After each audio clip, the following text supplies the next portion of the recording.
Okay, I'm live and it says that there is one person here.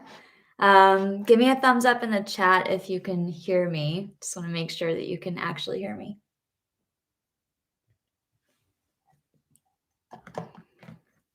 Okay, I'm going to assume that you can. We'll wait for a couple people to join to get started. I'm really excited to do this live stream about my story with vEDS and my life and experiences with it, and oh, thanks. Bigfoot's here. Thumbs up. You can hear me. That's great. I'm hoping that we get a lot of people who are interested in vEDS who have questions about what it's like living with it. But we'll just hang out for a minute, me and Bigfoot, until some more people join. Bigfoot, where are you joining from?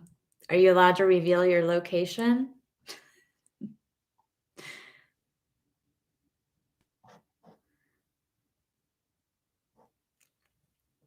No, Bigfoot didn't respond.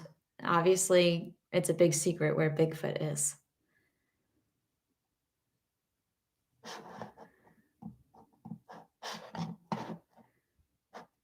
In a secured, undisclosed location. That is a great answer. Great answer. Awesome. Oh, a second person has joined. Welcome. We'll get started in just a second. If you want to let me know who you are, where you are in the chat, that would be awesome. I'm going to start probably with my story in a minute once a couple people join.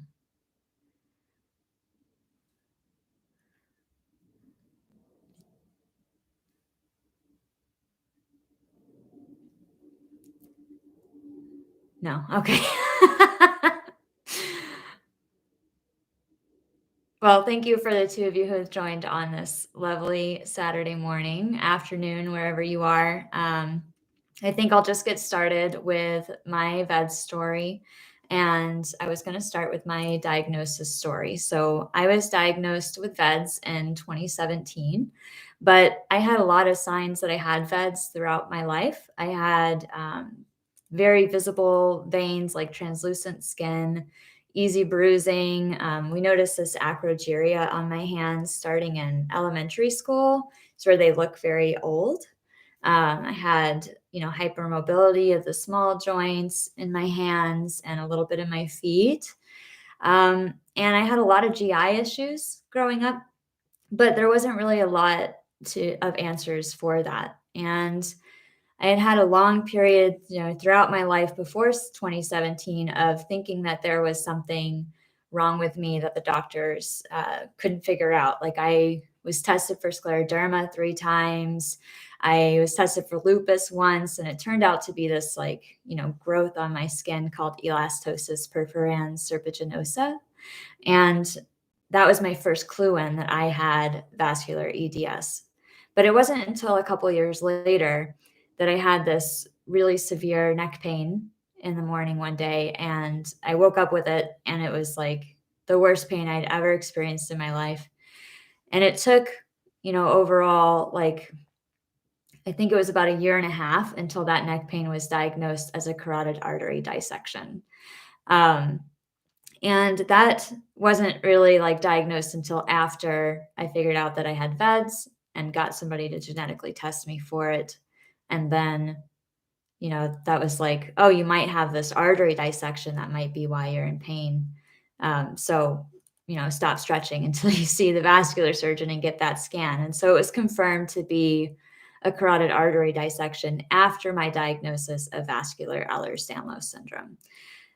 Things that I've had in my life that I've experienced that I can now relate to vEDS are an ACL tear. I had a full-blown ACL tear by slipping on some mop water in 2008. So I was 19 years old working at a 7-Eleven. And that was a really big, at the time my coworkers thought, you're a vegetarian, you need to eat meat. That's why your ACL tore. But, we didn't relate that to an underlying connective tissue disorder at that time. Between then and 2013, I had some severe gum recession and needed surgery to correct, the gums receding really severely. I also had that elastosis perforans serpiginosa around the same year. 2013 was the same year as the surgery for my gums, where we found out I had elastosis perforans serpiginosa. And then I had that, round of recurring carotid artery dissection problem between 2016 and 2017. In 2018, actually starting at the end of 2017, I started having mini strokes or transient ischemic attacks. And those lasted I had, I think, 6 of them between December of 2017 and December of 2018. So that was a pretty severe time in my life. And then in 2021, in October of 2021, I had a spontaneous spleen rupture and ended up in the ICU for 6 days. ICU for 5 days, hospital for 6, I think it was. And yeah, that's what I've been through with vEDS. There's been a lot of things that have popped up here and there, and just been a really, really interesting life here with vascular Ehlers-Danlos syndrome. In some ways, I feel really grateful for the diagnosis because I can now look back at my life and say, okay, this is why this happened. And I have answers for these things that were mysteries before. Oh, cool. We have 5 people here. Go ahead and tell me who you are in the chat or where you are. You don't have to tell me who you are, but it'd be cool to say hi in the chat. I'm going to start answering some of the questions that I've gotten about my story. A lot of people have asked me, what did my carotid artery dissection feel like? And my carotid artery dissection, at the time that it happened in 2016, the first time, I described it as like my head was going to fall off. Like I couldn't describe exactly where it was. And I described it as neck pain around the left side, actually. And it felt like my head was going to fall off. It came on very suddenly. And maybe like a ripping pain or a tearing pain. Oh, cool. Hi, Kim from Maryland. Good to see you. It was very severe and nothing really made it better. It's another question I get a lot is that, I was on anti-inflammatories and muscle relaxers. I was using icy hot, ice, heat packs. At one point I was prescribed this like compounded pain cream and nothing really made this better. And that should have been my clue in probably that it was something more than like a muscular or skeletal issue, regardless of the fact that nothing showed up on the scans for like my spine or anything like that. That probably should have been my clue in that nothing really was making it better. The pain would last about 2 months or so, and then I'd have like a pain-free day, and then suddenly it would come right back. And when I say suddenly, it wasn't like it, creeped up and got worse. It was like I had no pain, walking around the house, getting ready for work, reach down to pick up something off the floor, and very, very suddenly it's back. It was that sudden.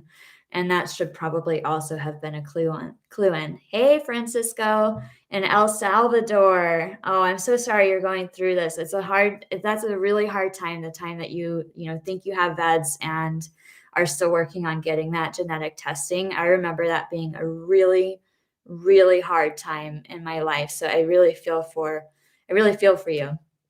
If anybody has questions about my life with vEDS or experience with vEDS, go ahead and put them in the chat. That's what this Q&A is for. I'm just running through some questions that I've gotten already. So feel free to pop your question in the chat and I will do my best to get to it. Yeah, so nothing really made my carotid artery dissection feel better. It felt ripping, sudden, severe. That's how I would describe that artery dissection pain. And it took a while to get better, probably longer than it would have if it was a muscular issue.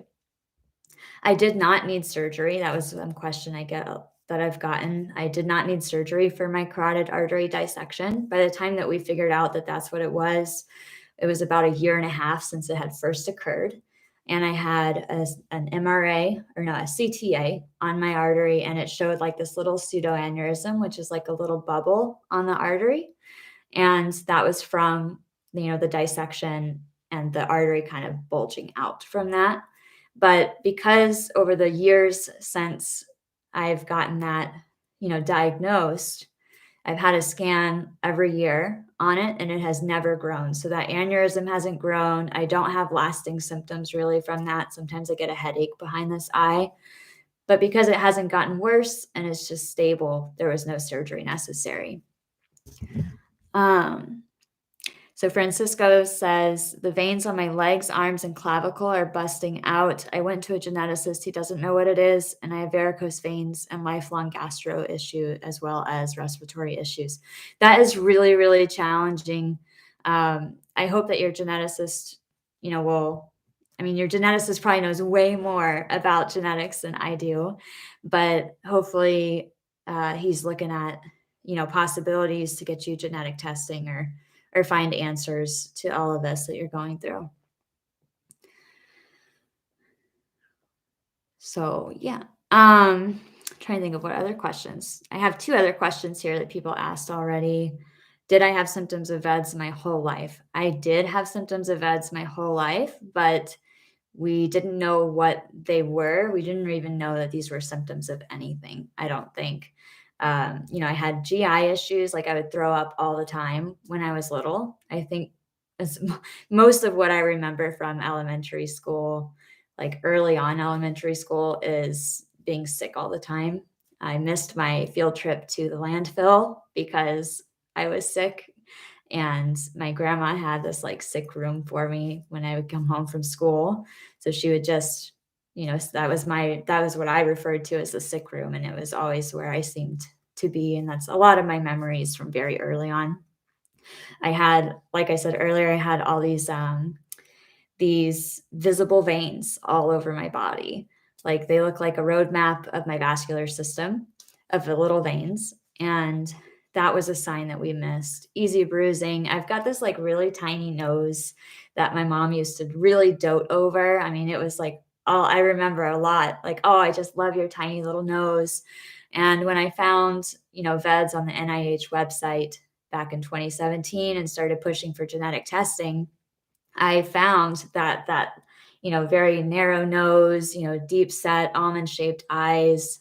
Some people have very thin lips. Like I found all of this on the NIH website. So we had, a lot of signs that I had this, like the aged hands and the visible veins and the hypermobility of these small joints here. All of that were signs that I had vEDS my whole life, but we just didn't know. Did I have sinusitis, gastritis, and everything that ends with itis?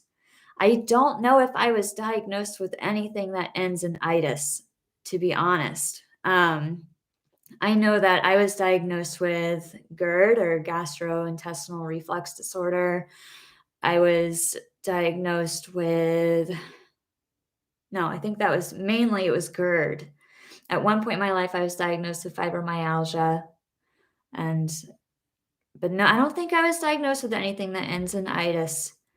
I'll have to look. I don't really think so. I had a lot of eardrum ruptures when I was a kid. A lot of, like, every ear infection, it was just straight to an eardrum rupture, and that was really challenging.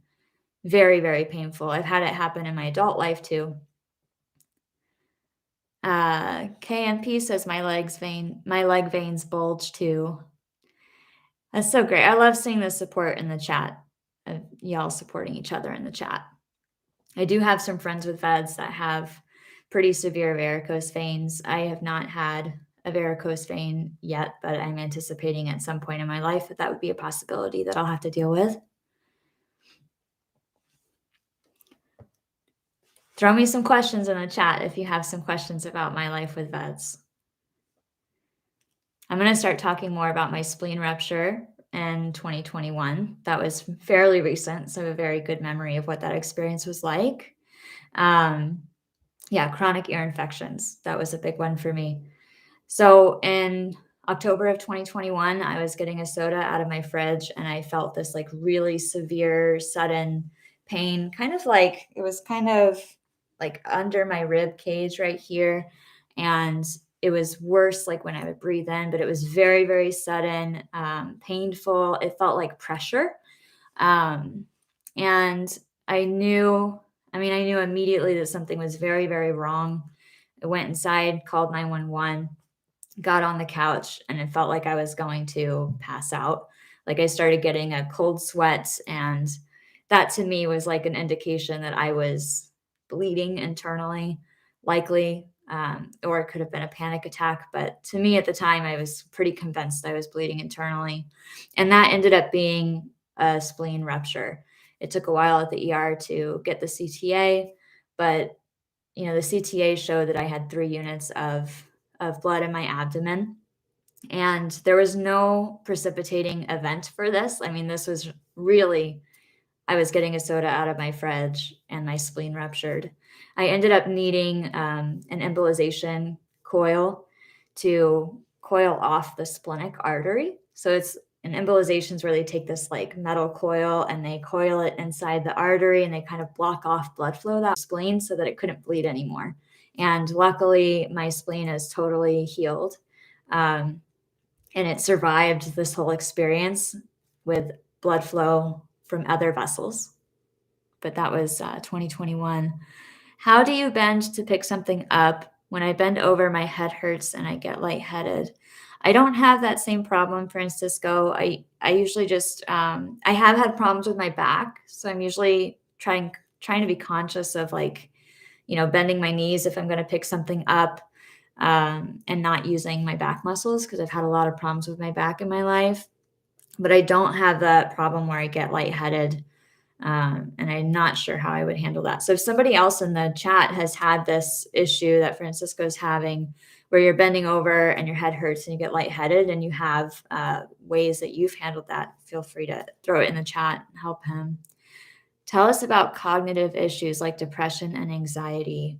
Yeah, okay. So that's a really good topic with vEDS, and I would like to touch on that because the the diagnosis of vascular EDS like was a really depressing diagnosis to get. I mean, I remember when I was sitting there reading about vEDS on the NIH website and thinking that I had it, and then the months to get the genetic test, like these were the most depressing, anxiety-ridden times of my life, I would say. And I've been through a lot in my life.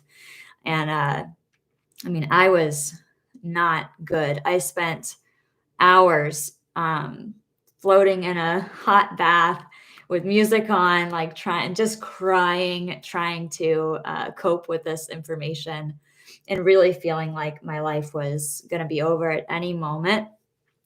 Coping with that has been really challenging, honestly. I mean, it's a lot to think about. When you have vEDS, you're always thinking about life-threatening emergencies and things that can happen, and every pain could be something. And you really have to find a way to get past that and move on with life. And that is not an easy thing to do. And there are moments still where I experience that anxiety, where I am worried that something is going to happen. I am on a low level antidepressant because last year I had a really, really just down in the dumps time, major fatigue. They found out my B12 was low, and that was also contributing, but I was just having these like intense crying fits.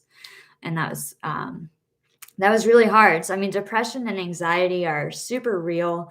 And I think that if you already have depression and anxiety or some other issue like that, and then you get a diagnosis of vEDS, I think that it can be really additive.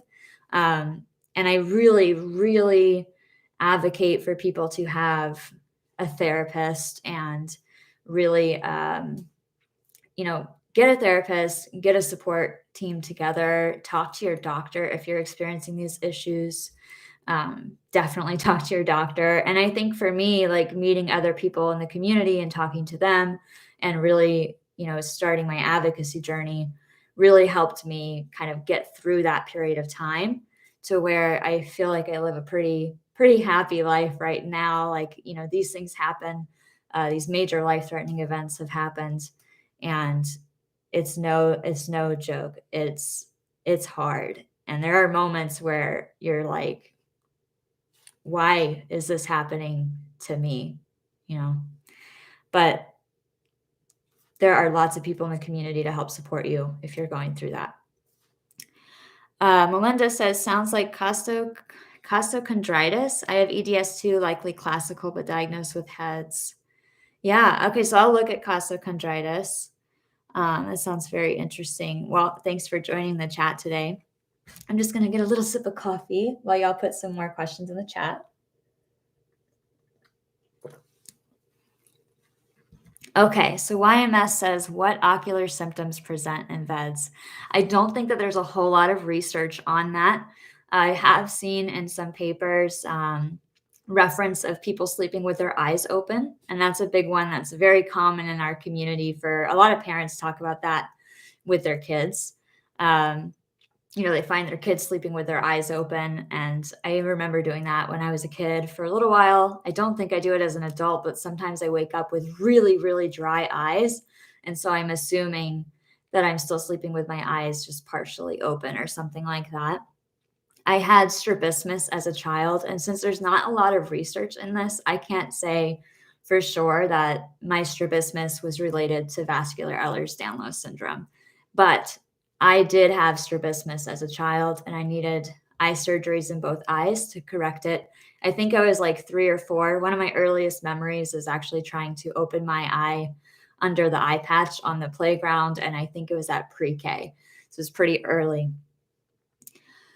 But other than that, I really don't know. I think really just the eye shape, deep set eyes, almond-shaped eyes, sleeping with the eyes open, and then I've seen some people with strabismus, and I'm very, very farsighted. Have you ever considered or made a last letter or something in advance, or would you rather not do something like that? I have done that, and usually when I do this, I haven't done it so much anymore. In the past, it was like every time that I lost a friend in the community or saw somebody who had passed away from vEDS, my gut reaction was that I have to get everything on my plate done right now in case I don't get to finish it. And that included like making a list for my husband on, how to finish things if I didn't get to. I had thought about making like a YouTube video for all the subscribers on the channel that could be published if in the case that I died. And it would be kind of like a happy goodbye kind of thing. And I haven't done that. I have considered it though. And I don't know if I really want to do something like that. And when I was in the hospital with my spleen rupture last year, it was kind of in the middle of my fall podcast season, or right at the beginning of my fall podcast season. And I hadn't finished the last 3 episodes yet of that season. And I thought about like, I really need to just get these done and schedule them so that if I die here in the ICU, that, people's episodes that they have shared their stories can still go out after I've died. And I remember talking to one of my doctors about it, my friends and doctors in the community. And I said, it's either a really good gift or it's a really bad curse to have to hear my voice for another 3 months after I'm gone. And so I ended up not doing it because I wasn't sure if like how I felt about that, if it would be a punishment to people or a gift. And so I still have not done it. I do not have EDS. I don't have any stretch marks. I think it's because I didn't really grow. I had growth hormone deficiency when I was a child, and I needed growth hormone shots for several years to get to my very tall height of 5 feet. So I have never really grown a whole lot. I don't have any stretch marks, but I do know people who do. Oh, somebody else with classical EDS wakes up with dry eyes too. I'm sorry that you deal with that. I just started trying these like eye drops in the morning and at night to try to help with that. Oh, you're making a funeral playlist, but not a last letter. That could be a really fun thing to do, a funeral playlist. And then you do change it as time goes on. And that's another thing too. If I made a last video or a last letter, What if I forget to update it and it's been 2 years and nothing in it is really relevant anymore? I mean, I'm expecting now with vEDS, I'm hoping that I live a really long time and I try not to think about my, you know, possible demise as something that's really, really in the very near future, although it could be. Joint popping and cracking. So my joints pop a little bit, but they don't crack. I actually don't like them. I remember I don't like them cracking or popping. When I was a kid, I think, there was family members who would like always do that. And it's just like, ugh, gross. I like don't like it. And so I would always try to avoid it. I already made a will and a goodbye video. It's wise to do that. You never know. I made a will right after my diagnosis and I have kept it updated. And a goodbye video is very sweet. Although I hope that you don't need it very soon, Francisco. Such tough thoughts. Yeah, I mean, there's a lot of stuff that goes through your mind with this condition. It's a really, really hard thing to deal with. And, I think that it's gotten easier for me over the last few years, especially, I was diagnosed in 2017 and we didn't have any kind of like big support system. Like we had a Facebook group and early on, the vEDS collaborative started and there was stuff kind of going on. But at the time when I was first diagnosed, I felt very, very alone. And it didn't feel like a lot of people were researching this or anything. But since my diagnosis in 2017, I've been really involved in the community and in research, and I've met a lot of physicians. And there's a lot of people around the world working on this. The last vEDS science meeting last year had 200 people there who are medical researchers and scientists and medical providers, and they're all interested in it. So in my mind, like the awareness is growing, the support systems are growing, more people are getting diagnosed, more people are getting connected to each other. And I think that there's a lot of hope to be had right now, especially more than ever. And I also think that there's, when you look at, for those of you who are in this group who are thinking that they have vEDS and you don't know yet, when you look online, there's a lot of scary stuff. And I don't think, the research on life expectancy is so limited. So I know when I was first diagnosed, I was really, really like hooked on this number of 48. Like I remember seeing it, 48 years old. That's what I thought that I was going to live to. And the more I learned, the more I realized that, the data is comprised of people who at the time, this is older data. They have, they might have been diagnosed because they had an emergency. They might have been diagnosed in autopsy. And there's a lot of people walking around who don't know they have this truly. And I think the data could be skewed personally towards people who have a really severe presentation. And when you take that and you add it to, a growing support system of doctors, growing medical awareness, there's clinical trials going on right now for vEDS.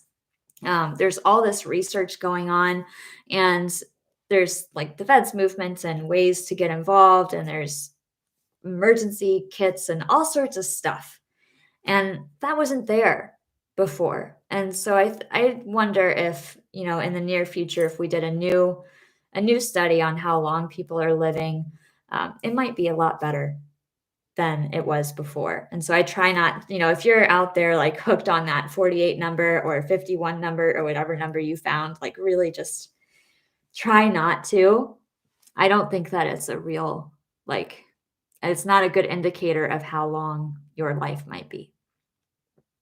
And that is my non-medical opinion. So somebody here has Sjögren's and has dry eyes. Francisco says there isn't money in curing this. I think they're going to fix it all with CRISPR technology, but on embryos. Yeah, I mean, I think so. I don't think it's about money and curing it. I do think, there is a clinical trial going on right now for vEDS, and there was a second one that went offline, but might be coming back at some point, we hope one day in the future. So I don't think, try not to focus on that, Francisco. I think, there are people researching this, and there are a lot of researchers very interested in helping with this. Do I have comfort movies? If so, what is a comfort movie for me? And then there's another question. So let me start with that one for the movies. So for some reason, I really there's a couple movies that I go to when I feel like crap. And one they're like totally different types of movies. Okay. So one of them makes me laugh and cry, and it's musical and it's funny, and it's Moulin Rouge. And I don't know why I love that movie. I love the music in it and the way that they layered different songs together and the choreography.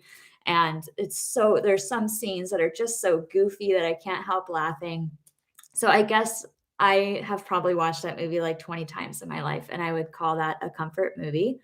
I also really like movies that bring out emotions. And sometimes if I feel like I'm really sad or conflicted, or, sometimes I just want to cry it out. And so I'll go and I'll pick a movie that really isn't comforting, but it makes me cry and it makes me feel better once I cry.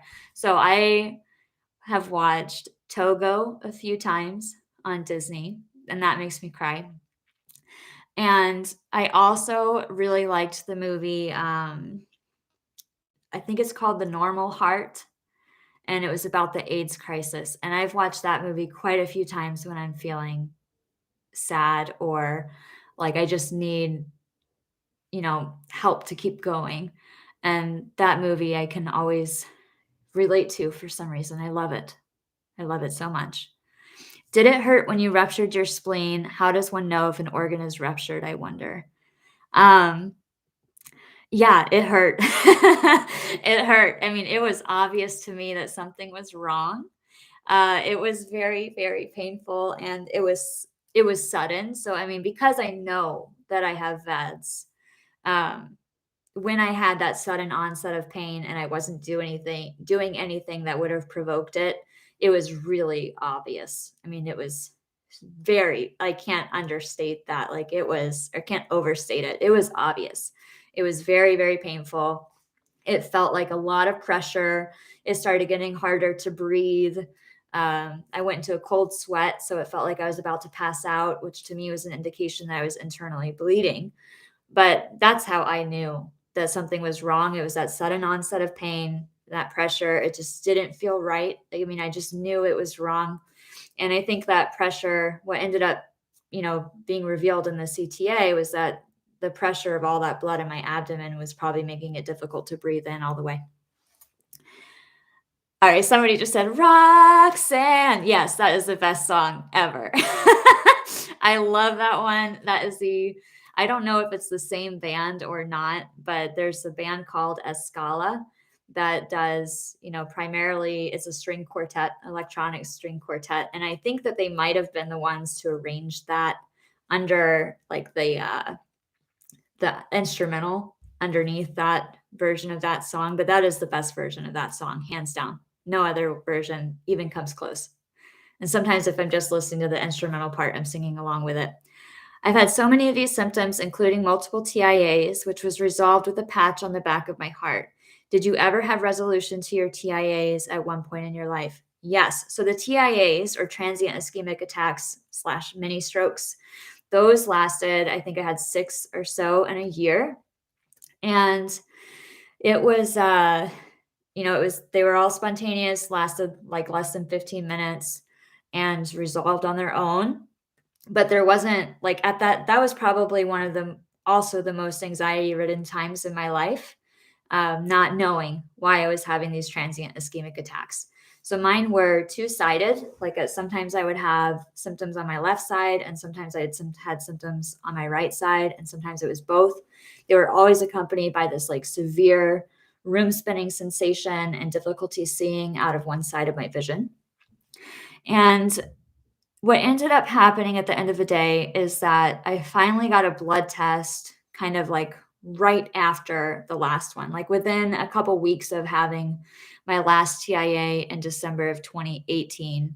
I had a blood test that showed that I had high fibrinogen levels. And this was on a test that included like factor 5, I think it was, and basically like a bleeding panel. Me and my neurologist were really trying to find anything that we could have missed. Like I came to him with a list of like 20 different like rare causes of recurring mini strokes, and he added these like blood clotting things.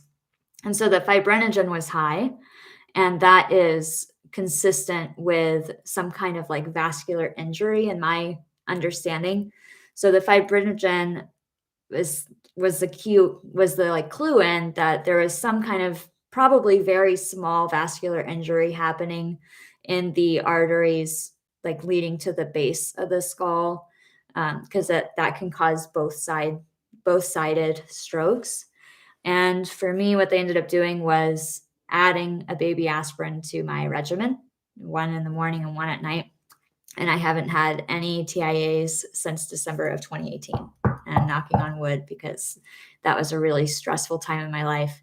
And I'm willing to open up about that anxiety. I keep wanting to do a video about that, but it was what I ended up doing to cope with that was a little crazy.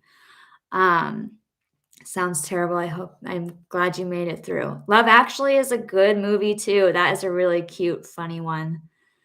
Severe visual snow in the dark. I don't know what that is. Could you explain that? I'm so sorry that you're going through that.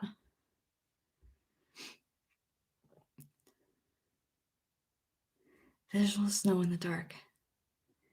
I know I had this slow mode on because I wasn't sure if I'd be able to keep up to the chat. So sorry that you have to wait to type it. Ants in your vision. Oh, like little like floaters are. That's hard. Yeah, I haven't experienced that. I did like static. Okay, so when I had my TIAs, what it would look like for me was like near the end of the TIA, I would have this kind of difficulty seeing out of one eye, and it was kind of staticky, but it was bright, and it would just stay there for like 20 minutes and then go away, and then it was gone. And it reminded me of these ocular migraines that I used to get. A few years prior to that, I had this problem where I would get something like that, and it would get bigger and bigger and bigger and bigger, and then it would just disappear. And it lasted like 20 minutes or less. Yeah, like a migraine aura. And I had no headache, pain, nothing with this. And I was diagnosed with ocular migraines. So when I had my TIAs, I had the same kind of symptoms as those. It was like they didn't have like all of the muscle, like the muscle weakness or the limb weakness or failing would happen all at once, all spontaneously, and last, less than 15 minutes. But that little aura thing that made it hard to see, lasted. It would be the last thing to go. Like it would start kind of midway through the TIA, and then it would go away right at the end. And since I haven't had any TIAs, what I have found personally interesting is that I also have not had any ocular migraines. They're completely gone. I've never had another one again. So I don't know for me if they were ever migraines, but they could have been. I think there's a lot of research to be done into migraines. I suffer from different hernias in the abdomen. I have not had hernias that I know of. I have a hiatal hernia, which is the one like above the stomach that sometimes causes acid, but not any hernias that kind of like stick out of the abdomen. Although I know a lot of people with vEDS who struggle with that. Somebody else has had, Francisco's had visual migraines too. Yeah, those are hard. I'm gonna get a sip of water. I love being here with you all. I really appreciate you coming and, asking questions and participating in the chat. This is really cool for me. I don't have vEDS, but I do have a lot of issues. Hypermobile EDS with genetic neuromuscular disorder, periodic paralysis. That sounds like hard to deal with. I'm sorry you're going through that. I remember when they were evaluating me for the TIAs, some of my doctors thought it could have been hemiplegic migraines. And I just remember thinking at that time, like, in my mind, I was like, what if this happens and it's permanent? And I don't know if you go through that feeling with your periodic paralysis, but I am really sorry that you're going through that. This would be really hard. Also had a transplant for a urea cycle disorder, and most of my issues started after that. Oh, I'm so sorry you're going through that. You do have that fear. Yeah, it's hard. I hope that they find something to help you with all of this so that you can move on from that.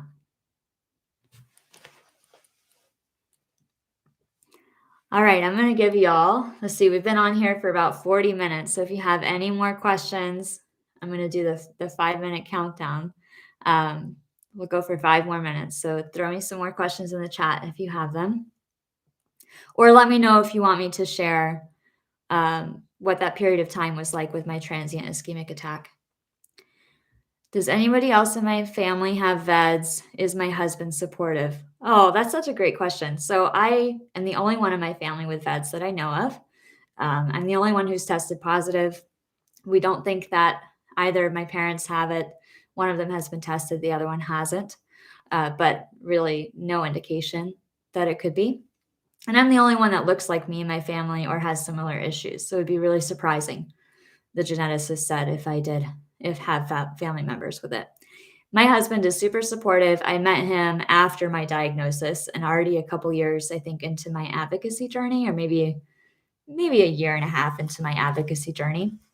And that was like, he really, from the get-go, he's like, oh, what's this tattoo on your arm? And I told him all about the circle of Willis and my arteries and vEDS, and it was we just hit it off right away. So he's super supportive and I love him to death.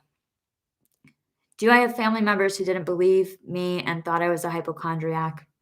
That is a really hard thing. So when you're in that period of time, kind of waiting to see if you have it, I think a lot of people react with, it's certainly a potential to react with denial or disbelief, or, well, nobody else in the family has that, so how could you? So I don't think that any of my family members thought I was a hypochondriac, but I think a lot of them did try to comfort me by telling me there was no way that it could be vEDS because nobody else in the family had it. So I hope you get testing soon or an answer to what you're going through. Quinn's fiance is also uber super supportive. Awesome. Yeah, Francisco, I really feel for what you're going through. There's a nurse at the Help and Resource Center of the vEDS Movement, and hopefully you're getting connected with her. That's at thevedsmovement.org and can help you try to navigate this. Kim says, my husband doesn't take my diagnosis seriously, even though we lost a son to vEDS. Oh, that is heartbreaking. I'm so sorry, Kim. Really, really sorry. And I just like, not to talk about other people, but I really do think that, and for some people that I've talked to in my life, not family members, but, people I've met, acquaintances, colleagues, I think sometimes it's really hard to accept what this diagnosis is. Like I really think that sometimes it's a way to mentally protect yourself from having to deal with this scary thing. Okay, good. You're already in touch with the vEDS movement. So full disclaimer, I direct the vEDS movement. This channel is not associated with the vEDS movement at all, but I do very much believe in what we do and our resources, and I'm glad that you reached out to them.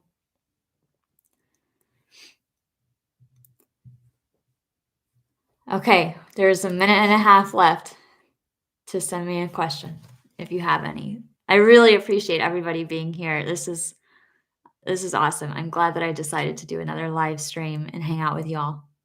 Do you like this? What would you want your next Q&A? If I did another Q&A or video like this or chat, what would you want to dive into during that? Like, what would be the topic that you would like?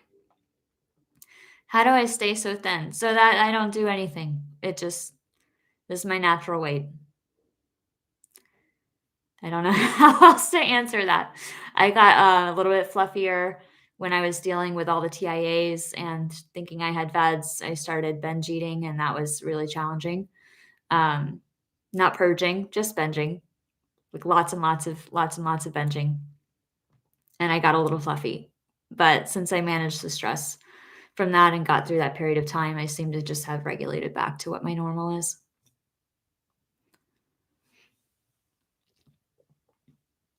All right, send me topic ideas in the comments if you're watching this to the end. I really appreciate you all being here. Someone asks for a plant tour. That would be a fun video, right? Although it's not related to vEDS at all, but I would have a lot of fun with that. Francisco asks if people with vEDS are thinner than normal. I don't know if that's really documented at all. I think in some places I've seen that people are generally like shorter than normal, but I have not seen that completely. Like, I haven't seen anything about whether or not people are thinner than normal. I do think that that's an issue sometimes with Marfan or Loeys-Dietz syndrome, but I'm not 100% positive. Okay, so someone asked if I could talk about my diet the next time. I am vegan some of the time now. I kind of define myself as a flexitarian, so that's a good topic. Plant tour and how I manage my GI issues. Well, thank you everybody for being here. I'm going to cut it off. We've been here for like 45 minutes, and I really appreciate you being here with me. If you have additional comments, questions, ideas, like throw them to me in the comments, and I will catch on to them for the next video. And I'm going to end this live stream. I hope you have an awesome Saturday and are having a good year. And I will talk to you all soon. And roots do look like veins. They do. That's it's a good final comment. Thank you. I can relate all of my plants to veins. Greetings from Finland. Hi, your videos are very important. That is so sweet. Great to see you all the way from Finland. I appreciate it. See you later, everybody.